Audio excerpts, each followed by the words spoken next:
We are starting our video diary on the 11th of June on a beautifully warm spring morning.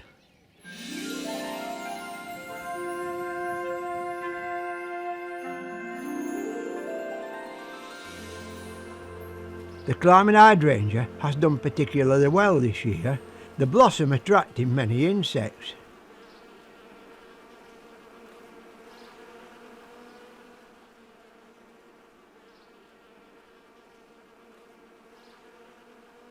We have some new neighbours from Arizona, America, and their garden is revealing some pleasant surprises. I've got one pair here next to this lily blossom coming up, and there's another pair over there. It looks like they've uncoupled now. Compared to their previous desert climate, our temperate climate is just to their liking.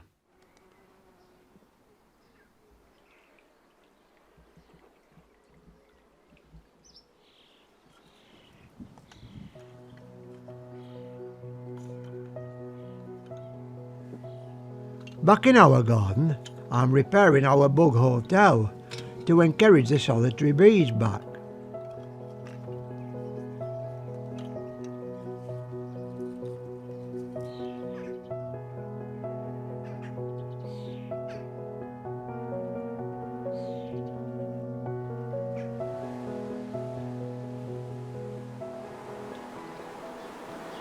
It's the middle of June and we're right into the orchid season.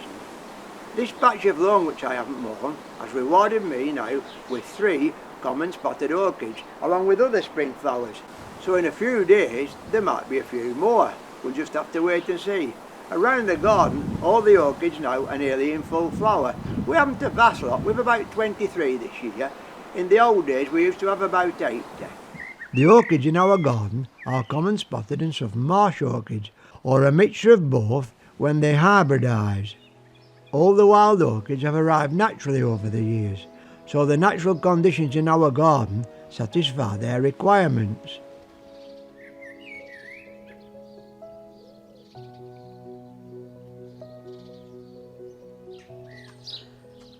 It's high summer, and with all the sun we've had and now some rain, the garden has grown really long. In fact, I'm going to have to cut some of the paths back to be able to get through.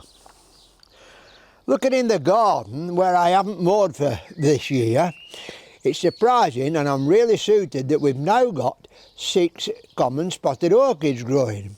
They wouldn't have been there if we'd have mowed it back, and also we've had a good showing of yellow rattle.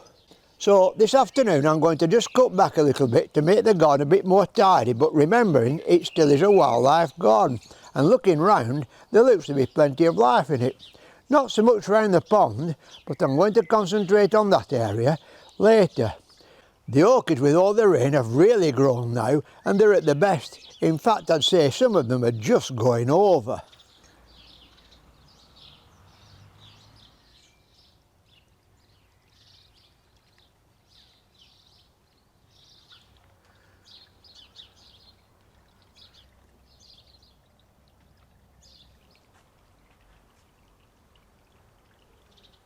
I still find it amazing how our garden regenerates every year.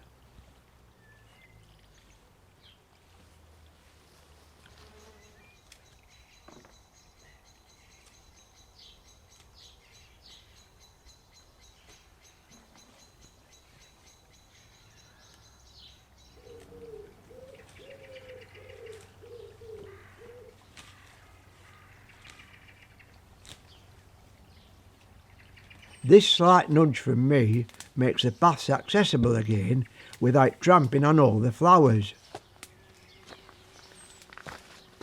I'm mowing a path through the lawn, keeping the unmown area as large as possible so that the wildflowers can complete the cycle.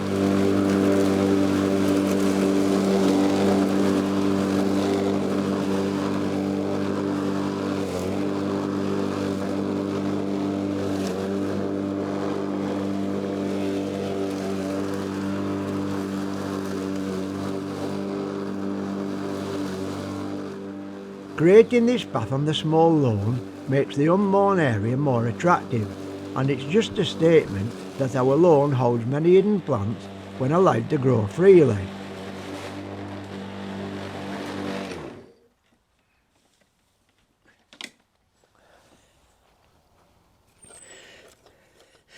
Then a clip round the edge of the lawn makes the garden loved again.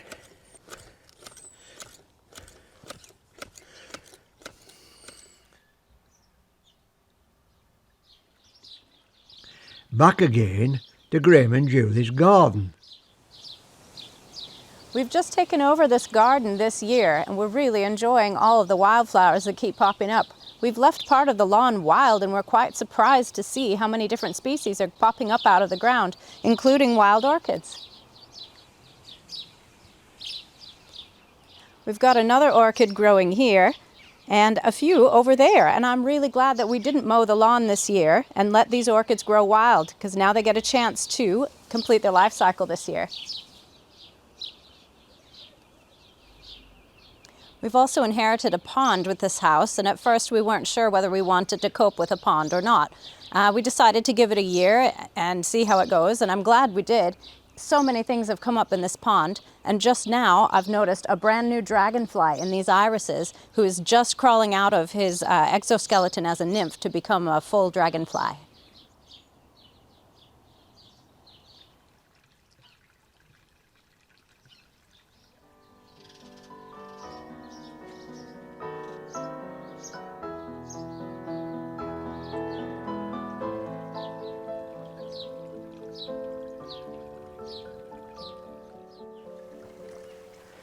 It's the last day in June and it's a sunny hot day.